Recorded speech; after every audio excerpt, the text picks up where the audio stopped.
നമസ്കാരം. മലയാളി വാർത്തയിലേക്ക് സ്വാഗതം. സംസ്ഥാനത്ത് മഴ അറിയിപ്പിൽ മാറ്റം വന്നിരിക്കുന്നു. ചക്രവാത ചുഴിയുടെ സ്വാധീന ഫലമായി സംസ്ഥാനത്ത് വീണ്ടും അതിതീവ്ര മഴയ്ക്ക് സാധ്യതയുണ്ടെന്ന് കാലാവസ്ഥാ വകുപ്പ് മുന്നറിയിപ്പ് നൽകി. വ്യാഴാഴ്ചയും വെള്ളിയാഴ്ചയുമാണ് ശക്തമായ മഴയ്ക്കുള്ള സാധ്യത പ്രവചിച്ചിരിക്കുന്നത്. ശക്തമായ മഴ കണക്കിലെടുത്ത് എല്ലാ ജില്ലകളിലും അലർട്ടുകൾ പ്രഖ്യാപിച്ചിട്ടുണ്ട്. കനത്ത മഴ പ്രതീക്ഷിക്കുന്നതിനാൽ സംസ്ഥാനത്ത് എല്ലാ ജില്ലകളിലും റെഡ്, ഓറഞ്ച്, യെല്ലോ അലർട്ടുകൾ പ്രഖ്യാപിച്ചു. അതിതീവ്ര മഴ അപകടങ്ങൾ സൃഷ്ടിക്കും. കുറഞ്ഞ സമയം കൊണ്ട് വലിയ മഴയുണ്ടാകുന്ന പ്രവണതയാണ് പ്രതീക്ഷിക്കുന്നത്. ഇത് മലവെള്ളപ്പാച്ചിലും മിന്നൽ പ്രളയവും സൃഷ്ടിച്ചേക്കാമെന്ന് ദുരന്ത നിവാരണ അതോറിറ്റി മുന്നറിയിപ്പ് നൽകി. പത്തനംതിട്ട, കോട്ടയം, ഇടുക്കി ജില്ലകളിൽ റെഡ് അലർട്ട് നൽകിയിട്ടുണ്ട്. ഈ ജില്ലകളിൽ 24 മണിക്കൂറിൽ 204.4 മില്ലിമീറ്ററിൽ കൂടുതൽ മഴ ലഭിക്കാനുള്ള സാധ്യതയാണ് പ്രവചിച്ചിരിക്കുന്നത്. മലയോര മേഖലകളിൽ ഉരുൾപൊട്ടലിനും മലവെള്ളപ്പാച്ചിലിനും സാധ്യതയുണ്ട്. ജനങ്ങൾ അതിതീവ്ര ജാഗ്രത പാലിക്കണമെന്ന് ദുരന്ത നിവാരണ അതോറിറ്റി നിർദ്ദേശിച്ചു. കൊല്ലം, ആലപ്പുഴ, എറണാകുളം, കണ്ണൂർ, കാസർഗോഡ് ജില്ലകളിൽ ഓറഞ്ച് അലർട്ട് പ്രഖ്യാപിച്ചിട്ടുണ്ട്. പത്തനംതിട്ട, കോട്ടയം, ഇടുക്കി, മലപ്പുറം, കോഴിക്കോട്, വയനാട്, കണ്ണൂർ, കാസർഗോഡ് ജില്ലകളിൽ നാളെ ഓറഞ്ച് അലർട്ടുണ്ട്. തിരുവനന്തപുരം, തൃശൂർ, പാലക്കാട്, മലപ്പുറം, കോഴിക്കോട്, വയനാട് മഞ്ഞ അലർട്ട്. നാളെ തിരുവനന്തപുരം, കൊല്ലം, ആലപ്പുഴ, എറണാകുളം, തൃശൂർ, പാലക്കാട് മഞ്ഞ അലർട്ട്. 8-ാം തീയതി പത്തനംതിട്ട, കോട്ടയം, എറണാകുളം, ഇടുക്കി, മലപ്പുറം, കോഴിക്കോട്, വയനാട്, കണ്ണൂർ, കാസർഗോഡ് ജില്ലകളിൽ മഞ്ഞ അലർട്ടുണ്ട്. മോശം കാലാവസ്ഥയ്ക്കും മണിക്കൂറിൽ 40 മുതൽ 50 കിലോമീറ്റർ വരെ വേഗതയിൽ ശക്തമായ കാറ്റിനും സാധ്യതയുള്ളതിനാൽ കേരള തീരത്ത് നിന്ന് കടലിൽ പോകുന്നത് പൂർണ്ണമായും വിലക്കി. താഴ്ന്ന പ്രദേശങ്ങളിൽ വെള്ളക്കെട്ട് രൂപപ്പെടാൻ സാധ്യതയുള്ളതിനാൽ നദിക്കരകളിലും അണക്കെട്ടിന് താഴെയും താമസിക്കുന്നവർ ജാഗ്രത പാലിക്കണമെന്നും അത്യാവശ്യ ഘട്ടങ്ങളിൽ സുരക്ഷിത സ്ഥാനങ്ങളിലേക്ക് മാറാൻ തയ്യാറാകണമെന്നും അധികൃതർ അറിയിച്ചു.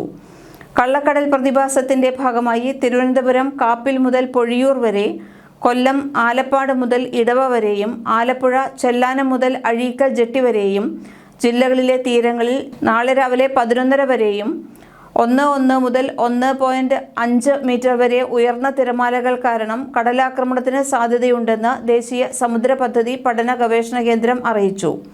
കള്ളക്കടൽ പ്രതിഭാസത്തിന്റെ ഭാഗമായി ഇന്ന് ഉച്ചയ്ക്ക് 2:30 വരെ കന്യാകുമാരി തീരത്ത് 1.2 മുതൽ 1.6 മീറ്റർ വരെ ഉയർന്ന തിരമാലകൾ വന്നിരുന്നു. കടലാക്രമണത്തിന് സാധ്യതയുള്ളതിനാൽ മത്സ്യത്തൊഴിലാളികളും തീരദേശവാസികളും ജാഗ്രത പാലിക്കണമെന്ന് കർശന മുന്നറിയിപ്പുണ്ട്.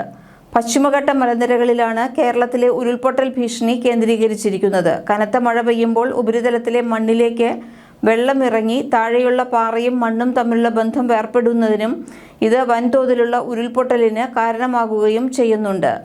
ISROയുടെ റിപ്പോർട്ട് പ്രകാരം ഹിമാലയൻ മേഖലയെ അപേക്ഷിച്ച് പശ്ചിമഘട്ടത്തിൽ ഉരുൾപൊട്ടലുകൾ കുറവാണെങ്കിലും ആളപായത്തിന്റെ നിരക്കിൽ കേരളം ഇപ്പോഴും മുന്നിൽ തന്നെയാണ്. കൂടാതെ ക്വാറികളുടെ പ്രവർത്തനം, റോഡ് നിർമ്മാണം, വൻമരങ്ങൾ വെട്ടിമാറ്റി ആഴമില്ലാത്ത വേരുകളുള്ള തോട്ടവിളകൾ അതായത് തേയില, കാപ്പി എന്നിവ വെച്ചുപിടിപ്പിക്കുന്നത്, മനുഷ്യന്റെ അശാസ്ത്രീയമായ ഇടപെടലുകൾ മണ്ണിന്റെ ഉറപ്പിനെ ദോഷകരമായി ബാധിക്കുന്നുണ്ടെന്ന് വിദഗ്ധർ ചൂണ്ടിക്കാണിക്കുന്നു. 24 മണിക്കൂറിനുള്ളിൽ അരുണാചൽ പ്രദേശിൽ റിപ്പോർട്ട് ചെയ്തത് 4 ഭൂകമ്പങ്ങളാണ്. വ്യാഴാഴ്ച പുലർച്ചെ 2 മണിക്കൂറിനിടെ അരുണാചൽ പ്രദേശത്തിൽ 2 ഭൂകമ്പങ്ങൾ അനുഭവപ്പെട്ടു. ബുധനാഴ്ച ഉച്ചയ്ക്കും 2 തവണ അരുണാചലിൽ ഭൂകമ്പമുണ്ടായി. നാഷണൽ സെന്റർ ഫോർ സിസ്മോളജിയുടെ കണക്കനുസരിച്ച് ആദ്യ ഭൂചലനം രാവിലെ 5:45 അപ്പർ സിയാങ് ജില്ലയിലാണ് ഉണ്ടായത്.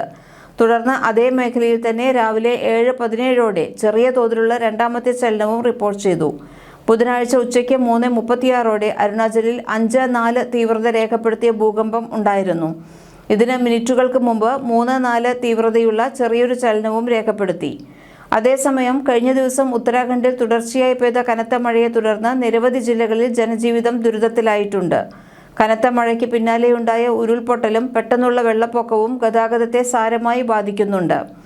സംസ്ഥാനത്തിന്റെ ചില ഭാഗങ്ങളിൽ അതിശക്തമായ മഴ, അതായത് 115.6 മില്ലിമീറ്റർ മുതൽ 204.4 മില്ലിമീറ്റർ വരെ മഴ പെയ്യാൻ സാധ്യതയുണ്ടെന്ന് കേന്ദ്ര കാലാവസ്ഥാ വകുപ്പ് മുന്നറിയിപ്പ് നൽകി. ഈ സാഹചര്യത്തിൽ ജില്ലയുടെ വിവിധ ഭാഗങ്ങളിൽ റെഡ് അലർട്ട് പ്രഖ്യാപിക്കുകയും അടുത്ത 24 മണിക്കൂറിൽ കൂടുതൽ ശക്തമായ മഴ മുന്നറിയിപ്പ് നൽകുകയും ചെയ്തിരുന്നു. ഡെറാഡൂൺ, രുദ്രപ്രയാഗ്, ചമോലി, ഉത്തരകാശി, തെഹ്രി, ഗർവാൾ, പിത്തോറാഗഡ്, ബാഗേശ്വർ എന്നിവിടങ്ങളിലാണ് കനത്ത മഴയും വെള്ളപ്പൊക്കവും ഏറ്റവും കൂടുതൽ ദുരിതം വിതച്ചത്. തുടർച്ചയായ മഴ കാരണം ഈ മേഖലകളിൽ ഉരുൾപൊട്ടലുകൾ ഉണ്ടാകാനും റോഡുകൾ തകരാനും സാധ്യതയുണ്ട്. അപകട സാധ്യതയുള്ള മലയോര മേഖലകളിലേക്ക് അനാവശ്യ യാത്രകൾ ഒഴിവാക്കാൻ അധികൃതർ നിർദ്ദേശം നൽകി. തുടർച്ചയായ മഴയെ തുടർന്ന് പല നദികളിലും അരുവികളിലും ജലനിരപ്പ് ഉയരുന്ന സാഹചര്യമാണ് ഉള്ളത്. ഉത്തരാഖണ്ഡ് ഉദ്യോഗസ്ഥർ നദികളിലെ ജലനിരപ്പ് സൂക്ഷ്മമായി നിരീക്ഷിച്ചു വരികയാണ്. കഴിഞ്ഞ ദിവസം രാത്രി വൈകി ആരംഭിച്ച ശക്തമായ മഴയെ തുടർന്ന് ഡെറാഡൂണിലെ പ്രശസ്തമായ തബ്കേശ്വർ മഹാദേവ് ക്ഷേത്രത്തിലൂടെ കടന്നുപോകുന്ന തംസ നദിയിൽ ജലനിരപ്പ് ഗണ്യമായി ഉയർന്നിരുന്നു. പെട്ടെന്നുള്ള വെള്ളപ്പൊക്കം, ഉരുൾപൊട്ടൽ, പാറക്കെട്ടുകൾ, ഇടിഞ്ഞുവീഴൽ, താഴ്ന്ന പ്രദേശങ്ങളിലെ വെള്ളക്കെട്ട് എന്നിവയ്ക്ക് സാധ്യതയുണ്ടെന്ന് കാലാവസ്ഥാ നിരീക്ഷണ കേന്ദ്രം മുന്നറിയിപ്പ് നൽകി. നദികൾ, അരുവികൾ, ഉരുൾപൊട്ടൽ സാധ്യതയുള്ള മലഞ്ചെരിവുകൾ എന്നിവയ്ക്ക് സമീപം താമസിക്കുന്നവർ ജാഗ്രത പാലിക്കണമെന്നും പ്രാദേശിക ഭരണകൂടം നൽകുന്ന നിർദ്ദേശങ്ങൾ പാലിക്കണമെന്നും കാലാവസ്ഥാ ഏജൻസി അറിയിച്ചു. കഴിഞ്ഞ ഏതാനും ദിവസങ്ങളിലായി രാജ്യതലസ്ഥാനമായ ഡൽഹിയിലും ഹരിയാനയിലുമെല്ലാം കനത്ത മഴയാണ് പെയ്യുന്നത്. ഡൽഹിയുടെ വിവിധ മേഖലകളിലും പ്രധാന റോഡുകളിലുമെല്ലാം വെള്ളം കയറി. ഹരിയാനയിലെ ഗുരുഗ്രാമിലും റോഡുകളിൽ വെള്ളം കയറിയതിനെ തുടർന്ന് ഗതാഗതം തടസ്സപ്പെട്ടിരുന്നു. ന്യൂസ് ഡെസ്ക് മലയാളി വാർത്ത.